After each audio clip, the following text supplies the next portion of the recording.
everybody. Hey, this is Tony Dunn. I'm the senior pastor here at New Day Christian Fellowship. I'm also the bishop over the New Day Global Network of Churches, and welcome to Listen Up. I have guests today here, and they're going to introduce themselves in a moment, but I thought it really would be beneficial, especially during this time of social unrest and all the challenges that we're experiencing in our country and all over the world, that we really take time to listen to one another. You know, the book of James tells us that we need to be slow to speak and quick to hear. So I pray that you would listen up today and have 3 police officers here. I just noticed that no one is really asking them how they are doing, what their concerns are, what their experiences are with this. And so we have 3 great men here today. And so first we have Minister Sean. Minister Sean, you want to tell us a little bit about yourself and your family, your career, and who you serve for? Yeah.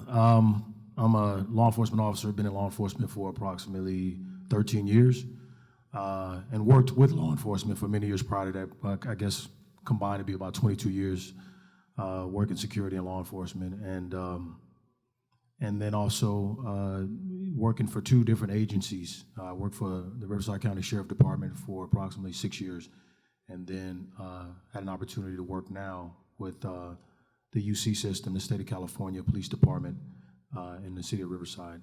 So been married 22 years to an amazing woman who is a county employee, works in social services, and 2 amazing sons, one who is on his way to college this year on a full ride scholarship, and another who's just completed his sophomore year in high school. Awesome. Now, what do you do with on the force? I'm currently a detective with the Crime Prevention Unit at the University of Riverside.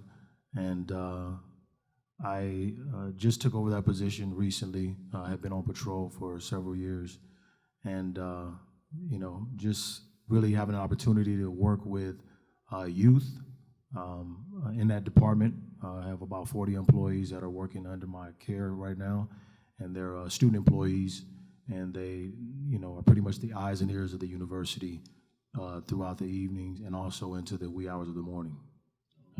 And also, too, we have Detective John Warren. Tell us about yourself. Hello, everyone. My name is John Warren. I am currently a detective for a large city police department. I've been a part of the department for 33 years. I grew up in South Central LA and wanted to become a police officer to give back to my community. During my time with the police department, I've worked many duties, including patrol. I was sergeant of a gang unit and some small units. I'm married to my childhood sweetheart and have 2 boys who are currently in college. All right, amen. All right, Officer Brandon. Hello, everyone. My name is Brandon Green, and I'm also a member of a large county sheriff's department. I've been married for 12 years. And I've been a part of the department for 15 years. My current assignment is with the mental evaluation team, which encompasses crisis negotiations, suicide prevention, and the location of people who suffer from autism and Asperger's. All right, thank you, sir. And children? Yes, children, I have 2 boys and 1 girl, 14, 12, and 6. Okay, all right. Detective, I want to start with you. Detective John, tell me just this civil unrest, how are you managing this? How are you doing emotionally with all of this? Well, my first thought is that it's really not about me. It's about a movement to make 2 Americas, 1 America. I'm saddened by much of the rioting I see, much of the unrest, but I also understand that these are the births of change. And so in that way, I'm grateful. I'm happy for this change because I think it's been a long time coming. Okay, all right. Detective Sean, how are you doing with this? How are you doing emotionally? How are you feeling? I am, I'm glad there's an awareness to what took place. Obviously, we all know, everybody that saw it knew that it was a tragic situation, should have never happened. Untrained acts like that don't belong in the profession. The flip side of it for me is I'm very disappointed, with with some of what's happening around us. I felt, as I spoke to a couple of other officers before, that we were moving in a much better direction in terms of officers kind of spending time with young people in the communities, playing basketball with them. You see it all over the internet, Facebook, and so I figured we were moving in a better direction. To have this happen, it kind of pulled the hearts out of many people, crushed them, made them feel a certain kind of way, and then it went from being just a terrible, brutal act to turning into a racist kind of climate. And I'm not sure that was the answer to the issue. I think it was a brutality issue, but I will say that maybe some disappointment in just watching, especially my faith-based community. They say, you put a person under pressure and you find out what comes out. And so I think a lot of people are handling it and experiencing it, and a lot of their true feelings that were internal are now coming out all over social media. Not that it's always a bad thing, but I think it's important that people realize that we have a role to play in this. There was this time, many pastors, I think, spoke to their congregations, preparing them for this moment, and it's time for us to step up as faith walkers and do what God called us to do in the earth. Okay, I appreciate that. Brandon, tell me how you're doing emotionally. I'm a bit saddened by the events that took place in regards to the situation with Mr. Floyd. I 100% disagree with the tactics that were done, especially by all of the officers, in particular the officer that had his knee on Mr. Floyd's neck for 8 minutes and 46 seconds. That's what we are not about. Here in Southern California, our tactics aren't that way. And in the event we do see someone doing something that is against policy, for me, speaking for myself, I am the one to intervene, to say, hey, don't do that, reposition yourself. If this person says that they are having some sort of medical issue, once again, going by policy, turning them over to their side, checking their airway, their breathing, their circulation, getting the fire department or the paramedics to respond, along with the supervisor, things of that nature. But with all that being said, very sad about what took place in Minneapolis. But at the same time, too, with the protests, I support, the protests that are taking place across the country, because I'm a firm believer that there does need to be change.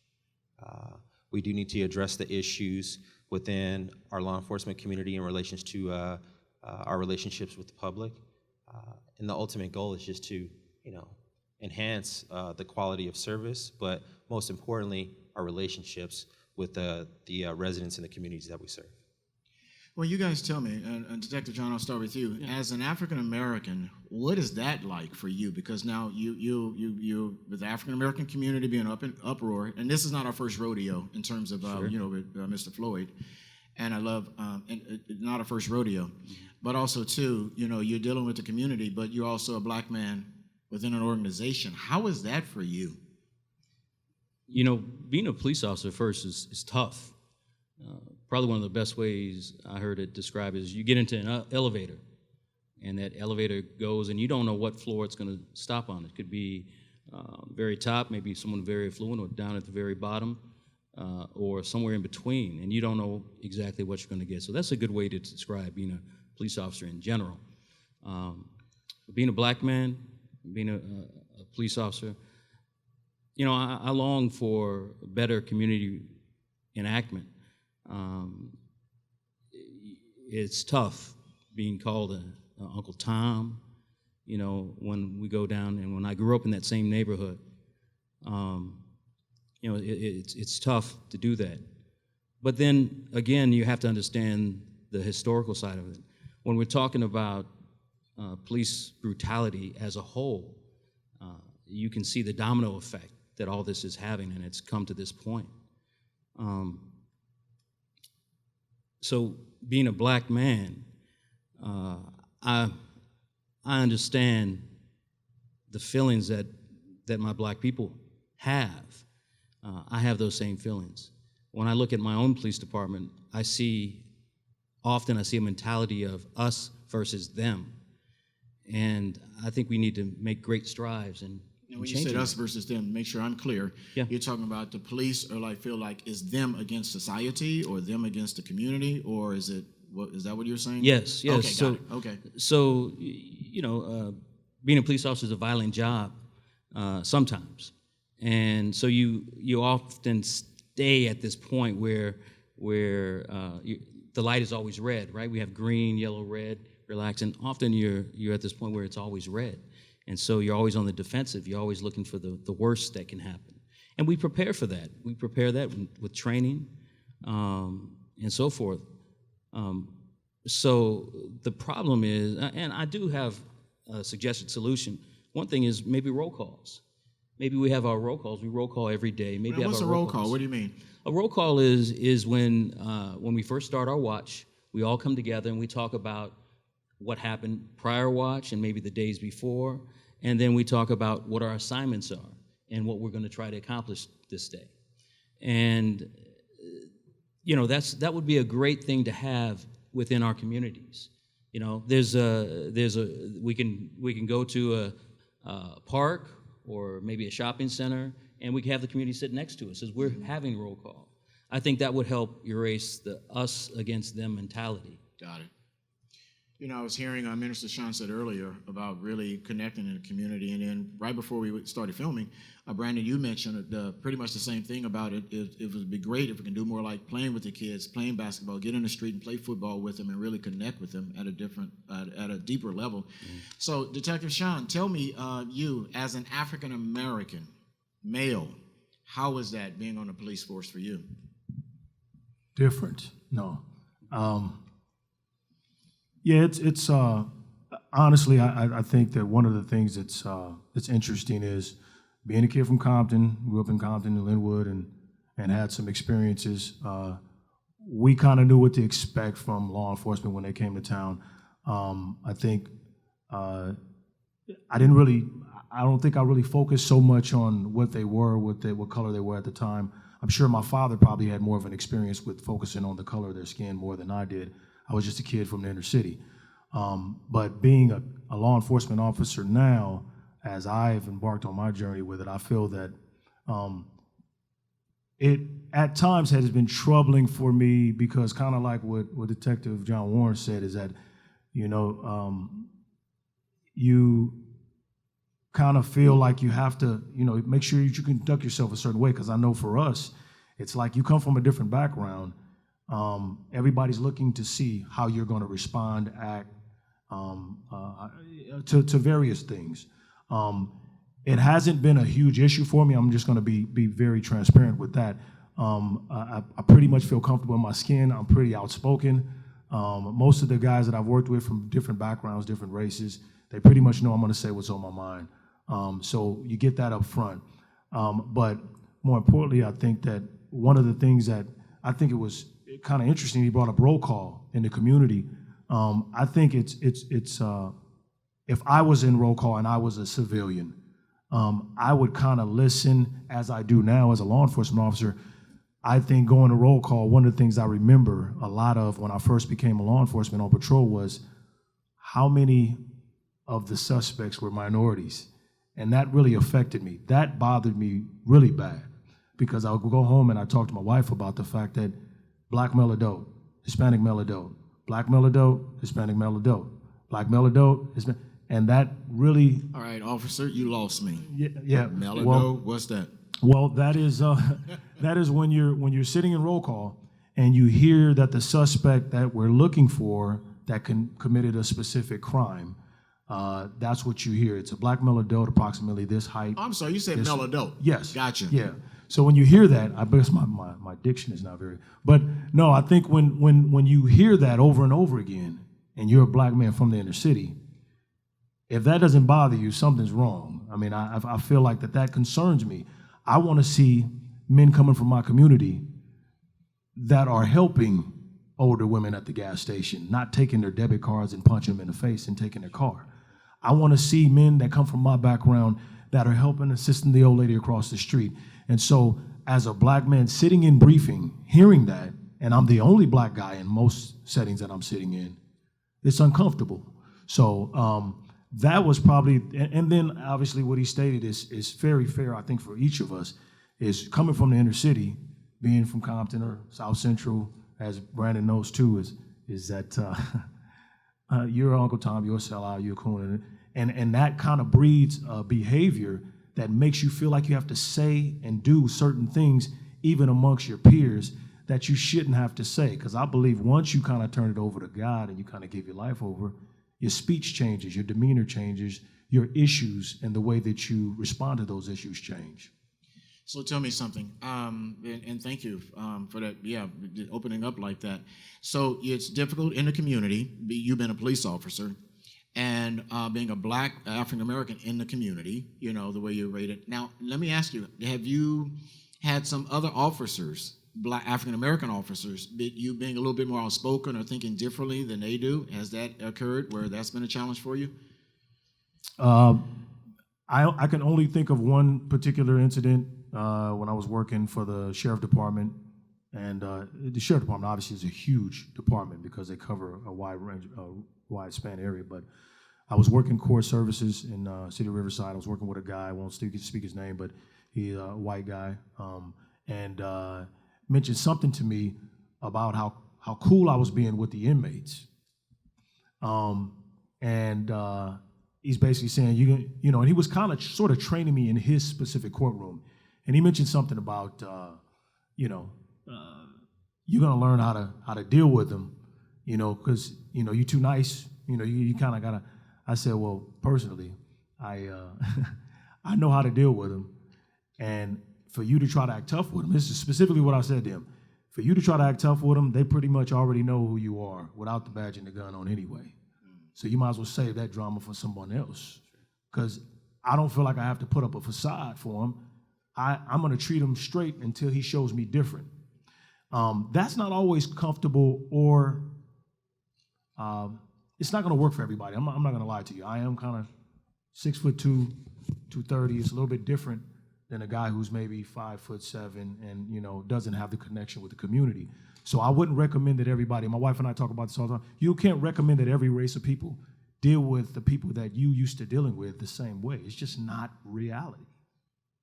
So, Brandon, let me ask you, as an African-American, how's it been? But also, too, if you can share with me, have you ever had a situation where you got a partner or somebody that you're in a disagreement with? How did you handle that?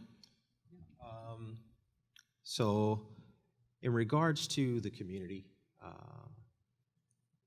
and the department, as a black man, it feels like it's like two families at odds. In one respect, you have a community where I come from, Compton, where most residents are proud of me that, you know, I'm a deputy sheriff, you know. But then there's a small percentage that aren't. And, you know, sometimes they think that, you know, I'm an Uncle Tom, you know, and other derogatory terms. But then on another hand, like we were talking about earlier with our departments, sometimes there's ego problems, you know, and you have to learn how to intervene or check that particular person who's having that ego issue.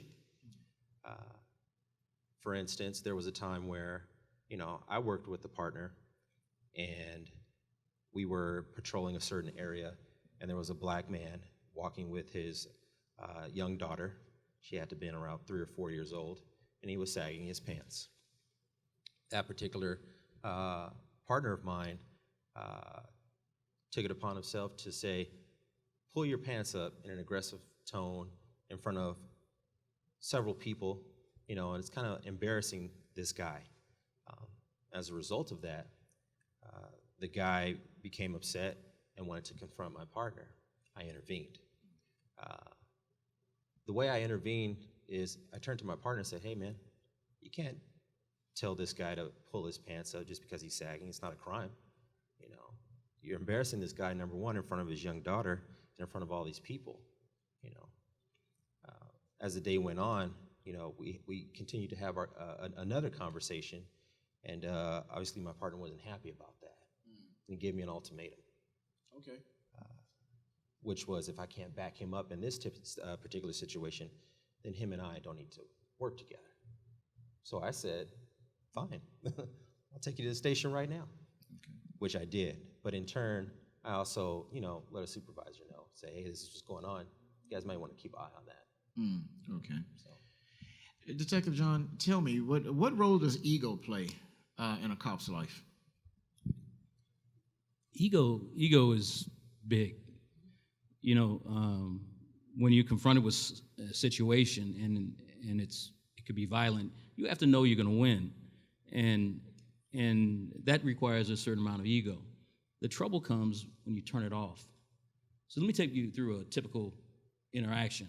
Please. Right. So I see you, and I get a call. Someone saw you looking into buildings. They have a suspicion that you may be up to some sort of crime. Right. So I get the call. First thing I'm going to do is I'm going to order you to do a few things, and these are all for safety. I'm going to say, stop, put your hands up, turn around, spread your legs, cross your fingers on top of your head or behind your back. I'm going to come up, I'm going to squeeze your fingers, and I'm going to search you. Now, that's fine. That I want people to understand. That's education Hang on for a the second. public. I just had a flashback right then when he said that. I'm sorry.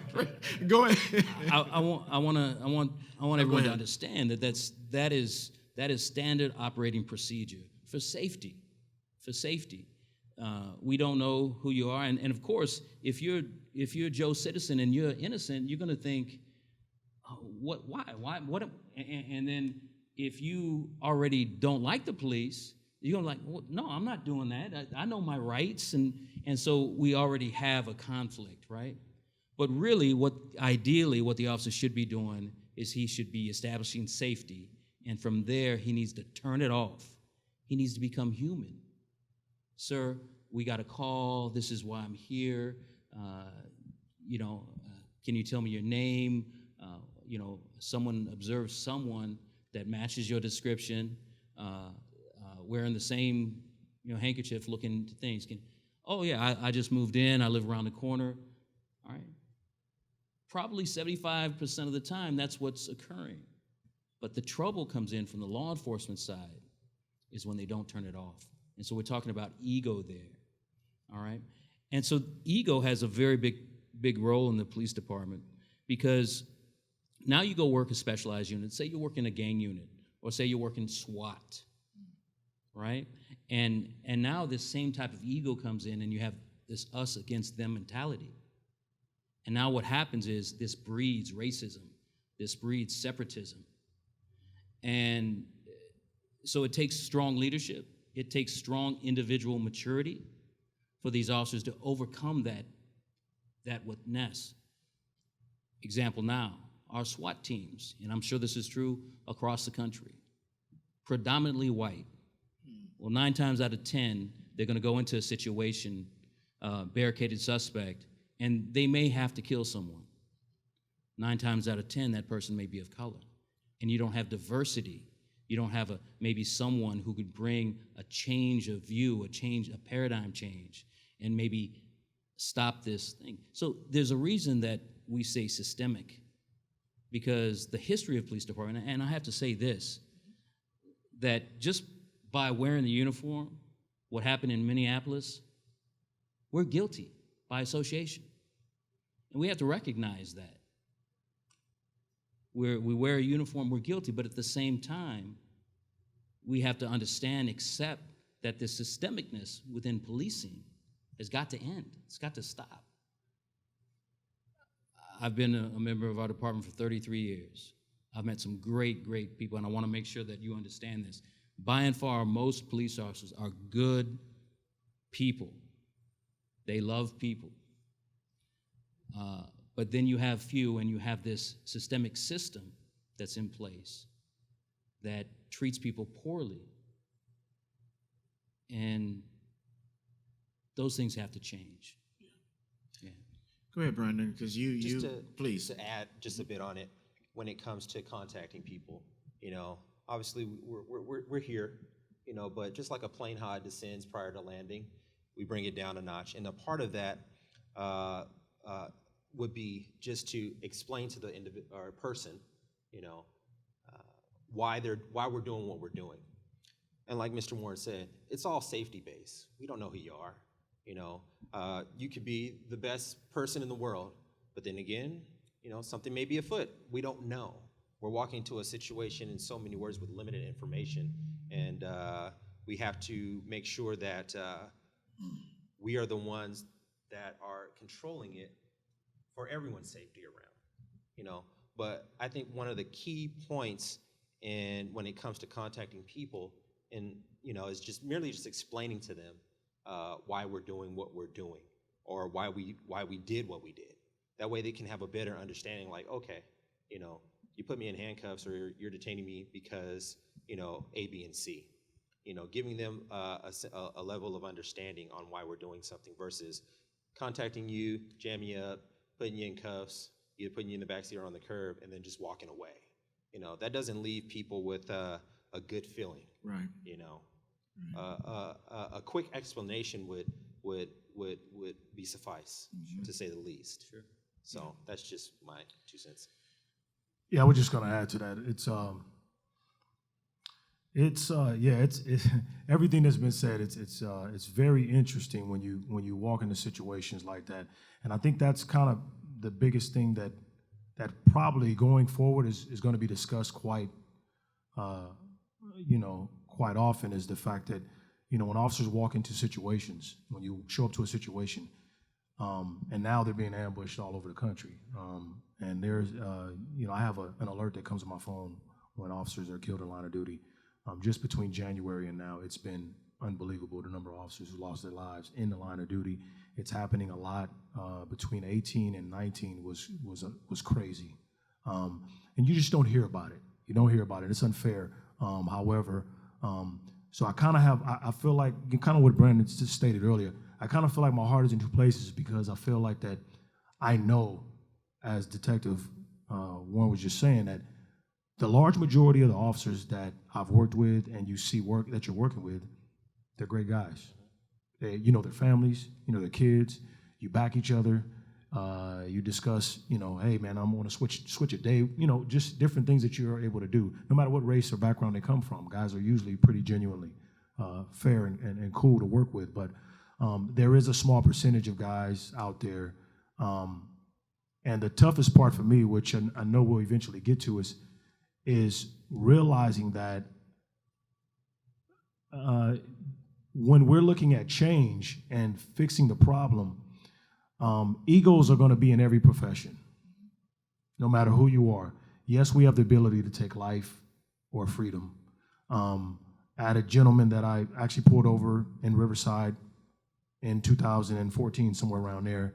Pulled him over, older black gentleman. The car was, just some tags. And some people say, well, why'd you pull him over? Well, his tags were, And then I pulled him over, and once I found out who's in the car, is an older black gentleman, old enough to be my dad, and looked like a nice guy, but he was driving an older Lexus. The car was kind of beat up. Obviously, I don't have to go into warning signs and things we see on a car that generate, your interest, but I was also training with a guy.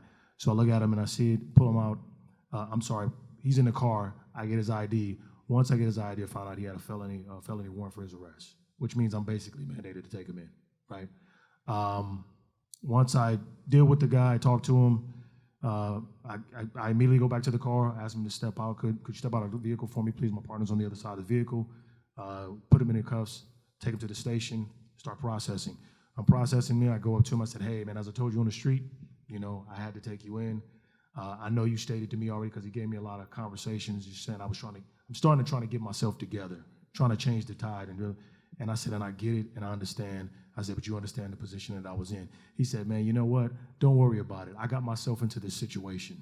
I'm going to have to get myself out. It's my past record. And I think sometimes we kind of forget that the major part of what we're seeing around the country is not so much what the law enforcement officer is doing bad. is a lot of what we're seeing in the inner city that we have to correct ourselves. And I think that's going to be huge going forward, because in many professions, you know, you got bad bankers, you got bad real estate agents, you got bad cops, you got bad, you know, whatever you want to call it. Before they change, you pretty much are going to have to adjust. And I think that that's key. I think we have to adjust because we're having people from our communities face these men in uniform every day, but yet they don't know how to even deal with authority in the first place, not just for police departments, but the school campus, the instructional aide, the proctor on campus working, teachers are getting hit in the face. These things are not cop-based related. These things are an authoritative issue. You know, if you can, and I want all three of you to speak with this, but I'll stay with you for right now, Detective Sean. Because your wife is in social work, and I know what she sees, and then you guys come home and you talk, and I know this is such a huge deal, but I want to talk about the family right now. How is it for you, and how do you help your family be okay? You know, and then you have your sons, and what are you communicating with them? You know, and so I'm sure when your wife sees you going off to work, and you know she's praying, and but how do you help balance that, and then how do you help your sons as they're coming up into this world? That's a loaded question, Bishop. No, it's funny. I've been on a few different platforms since this incident occurred, with people asking me to come and talk about a few things, and I'm sure I've ruffled some feathers with the idea of that I haven't had the quote unquote real conversation with my sons about police. I've had the conversation with them about how to conduct themselves. Period. I think the best way for us to teach our kids is to model for them. And I feel like that as a man, as a father, as a husband, my dad did that. My father didn't have a talk with me.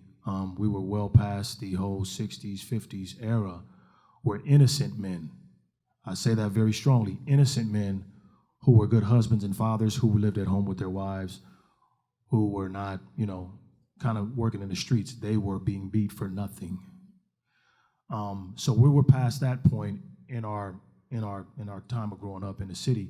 But he never had the talk with me. He just expected that when I left the house that I was going to conduct myself in such a way. And he was right.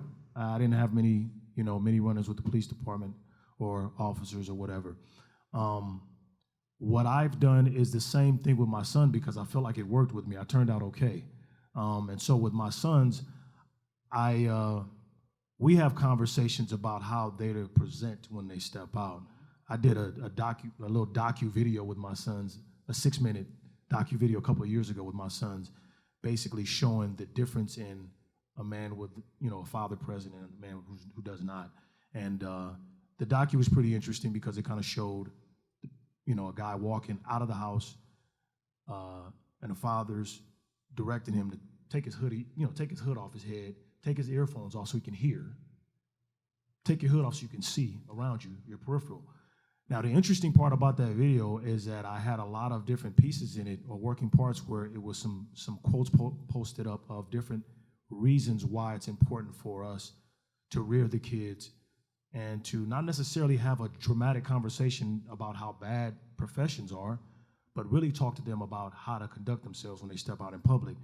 But when I went back and watched it, what I noticed is that I had a flashback, like you did a few minutes ago, where I remember being a kid in the inner city, and I had more issues with the city of people that I grew up around, and the fights and the physical altercations and the arguments that I had to deal with way more than I ever had contact with cops. And I think that that's key, because I believe that our kids' concern, what I'm talking to my sons, I want my sons to be aware of the wiles of the world. I believe that the wiles of the world, they're going to face much more than they're going to face a man in uniform. All right. Detective Warren? All right. I want to say again, I love my brother Sean. I truly love you, man. But we have a disagreement here. You know, I would probably be more inclined to lean that way prior to two things. The first thing is that we have a leader in our nation that is divisive. And with that divisiveness, he's emboldened a lot of people to come bring the evil out into the light. And with this prolific use of video cameras, where I thought that maybe there were isolated incidents of police brutality. What I'm seeing now is that police brutality has been there all along. It's just now being captured. It's just now being brought out into the light. And I'm seeing more and more of that. And we can list the names right here, but we won't do that. I know my own encounters with police officers. Always with ego. I've been pulled out of my car. This is when I was a young man. Searched through my car, on my knees, left there, just leave, and they, without saying anything else, leaving me to clear out my car. And Brandon said they ought to give you some kind of explanation or say something, and they didn't do that. All right, yeah, and I think this is more common than we realize. With that, I want my sons to live, so I tell them to cowl down to police officers. If you're being stopped, yes, sir, no, sir, it's not just respectful. It's don't raise their anger. Don't raise their ego, because they're very powerful. And any issues you have, son, we can take care of it later. Just live this encounter. Live through this encounter. And I'm just saying, and yes, it may be sparse that this is going to happen, but it's out there. And so they have to be ready for that. I have 2 teenage boys that, they're boys, they're young men. And, they're bound to be stopped. Sometimes just for the fact that they are black. What I want to tell them is, and what I tell them all the time is to do that. But when I tell them to cowl down, I get this look on their face like, why? Because they've grown up here. We brought them out to the suburbs, and they're somewhat sheltered. And the look of why, and I have to tell them that this same sort of ego existed for our forefathers. It's of the slave master. You couldn't yell out when they were raping your sisters and your mother. And so this is where the hatred in the black community comes from. Historically, police officers have been the slave masters.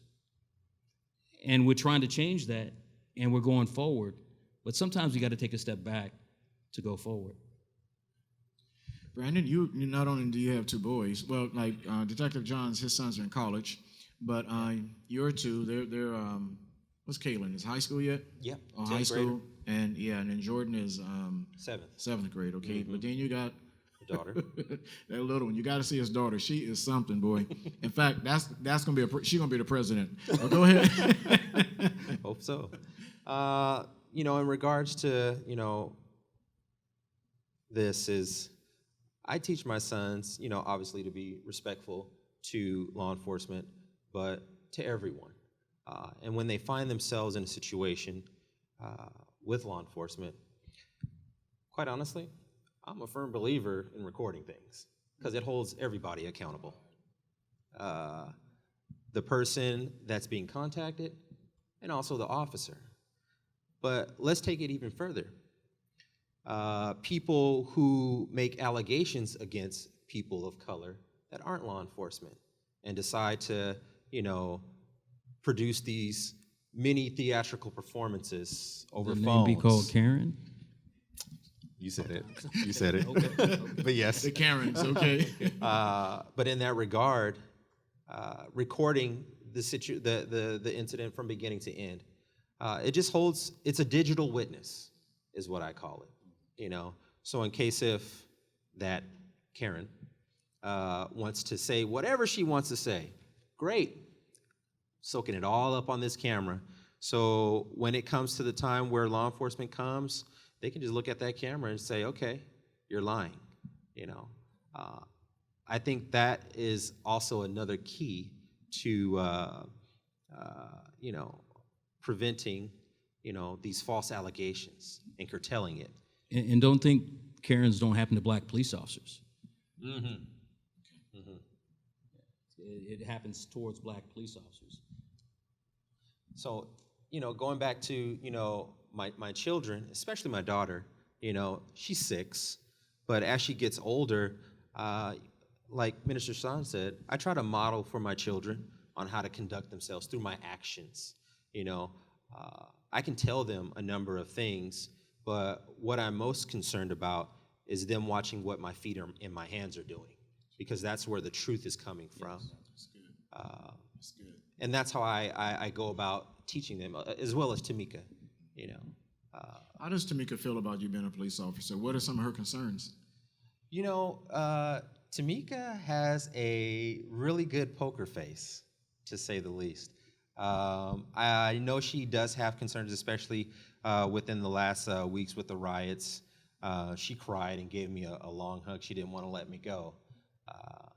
But she's a God-fearing woman, and she places her confidence and her faith in the Lord and Him keeping me as I go to and from my travels.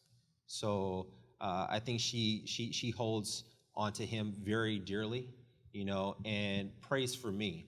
And that's what I'm grateful for. I have a wife that actually prays for me and keeps me and has God keep me away from evil. And when people come to me, God just blesses me with the right things to say at that particular time. That really blesses me right there. And so, in fact, I want to close with this with you guys. So your faith, how do you live out your faith at work, John? What does that look like for you on a day-to-day basis, the practical part of it? Because honestly, guys, the reason I have these guys here is because often we don't consider how difficult a job that they actually have. We don't even really pay attention to them until we have something like the Minneapolis thing. And these guys, it's a tough situation. So faith, how do you live it out? I live my faith by example. We have to rise above. As police officers, they say you have to live above. You're required to be at a different level. Well, as a Christian, you're required to be even higher than that, and strive to be and live like Jesus Himself. I can tell you that my faith is cleansing. Pastor, Bishop, when I hear you speak, it cleanses and renews my mind. The things that I see at work,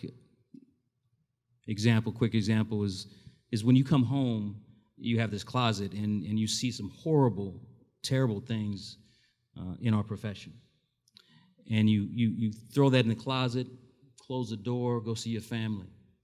And you do that day after day after day. And then one day, you go to stow something up there and everything comes tumbling down on you. It's tough. We're not meant to see this type of evil. What my faith does is it cleanses me. It rebuilds me. It renews me. Amen. Amen. Minister Sean, you want to close us out? I have a disagreement with Mr. Warren here too. I don't leave it in the closet. I leave it in the locker room before I leave. Before I leave the station. I try to at least. It comes home with me sometimes. It follows, but no. It pretty much dictates everything I am, Bishop. Everything. My decision making, everything that you've heard me talk about here on this platform today is basically centered off my center, the way I vote, the way I look at life, the way I see people, the way I deal with people. And we talked about our sons a few minutes ago. I think it's big because my number one concern in my faith walk is that my sons won't follow my lead when they step out the house. Not who they're going to run into, but mainly that my teaching or my faith walk was not exemplary enough for them to make a quality decision in a rough situation. So for me, it's really the fabric of me and my family. Joshua 24, as for me and my house, I feel very strongly about that, passionate about that. And I make sure that, as he said, that's my example. I don't only walk it, I talk it. People know my department. I've been in 2 departments, and both of them knew where I stood and what I stood for. And so it is everything I am and everything I'm going to be till I leave this place and go take my dirt nap. Dirt nap. Well, First of all, I want to say thank you to you guys. I appreciate you taking time out to share your transparency, and I just appreciate your service. I've said that to you guys before. I think the general public knows how I feel about police officers. I've been stopped at least 18 times. I think I stopped counting then, and some of those encounters have not been good. But I purpose to guard my heart, and I recognize greatness when I see it. Thank you guys for just supporting the public and the great job that you do. In my humble opinion, you're underpaid and underappreciated. I think we need more recognition of you. You need more support. I heard this defund the police department. No way, Jose. No, yeah, I can understand restructuring and some things, but you guys are vital, and I really appreciate you. Hey, family, I want to encourage you guys. I want you to pray for the police officers. Pray for those that are in authority. That's what the Word of God tells us to do. And if you could, I know it's difficult right now, especially for minorities. And I know even a lot of my Caucasian friends, you guys are afraid, you guys are concerned. I get all of that. But we have to get back to the cross. That's the answer for everything. We have to get back to the cross. The Word of God tells us to pray for these guys. And I want you to do that, okay? Pray for them. Pray for their wives. Pray for their children. Just pray for their well-being, okay? God bless you. Love you. And I pray that you had ears to hear what the Spirit of God was saying today.